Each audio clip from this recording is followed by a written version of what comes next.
ఒకరోజు శ్రీనాథుడు తన కూతురుని వెంటబెట్టుకొని మంది మార్బలంతో కలిసి పోతనగారింటికొచ్చాడు. ఆ సమయంలో పోతనగారు భాగవతంలో గజేంద్ర మోక్షం ఘట్టాన్ని రాస్తున్నారు. శ్రీనాథుడు ఏమి రాస్తున్నావు బావా అంటూనే ఆ తాళపత్రాన్ని చేతిలోకి తీసుకుని చదివాడు. అది చదివిన శ్రీనాథుడు గట్టిగా నవ్వాడు. ఇదేంటి బావా ఇలా రాశావు? ఆయుధాలు పరివారం లేకుండా శ్రీ మహావిష్ణువు అక్కడికి వెళ్ళి గజేంద్రుని ఎలా రక్షించాలనుకున్నాడు అని అడిగాడు. పోతనగారు చిన్న చిరునవ్వు నవ్వి ఊరుకున్నారు. తర్వాత అందరూ కలిసి భోజనానికి కూర్చున్నారు. సగం భోజనం అయిన తర్వాత పోతనగారి కొడుకు పరిగెత్తుకొచ్చి, మావయ్య మీ కూతురు బావిలో పడిపోయిందని చెప్పాడు.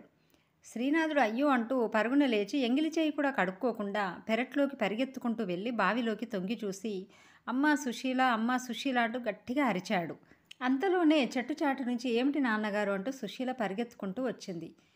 ఇదేమి సరసం బావా అంటూ కోపంగా అన్నాడు శ్రీనాథుడు. అప్పుడు పోతనగారు, బావా నీ కూతురు బావిలో పడిందని వినగానే అలాగే చెయ్యి కూడా కడుక్కోకుండా నీ వెంట వచ్చిన సేవకులను కూడా పిలవకుండా నీవు ఎలా పరిగెత్తుకొని వచ్చావు?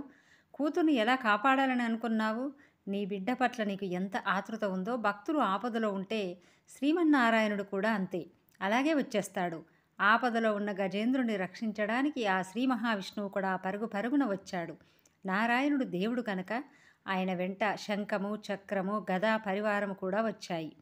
ఆ చక్రంతో మొసలిని ఖండించి గజేంద్రుని రక్షించాడు శ్రీమన్నారాయణుడు. భగవంతుడికి నిజమైన భక్తుల పట్ల అంత ఆర్తి ఉంటుంది అన్నారు పోతనగారు. అప్పుడు శ్రీనాథుడు తనను క్షమించమని అడిగారు. జై శ్రీమన్నారాయణ.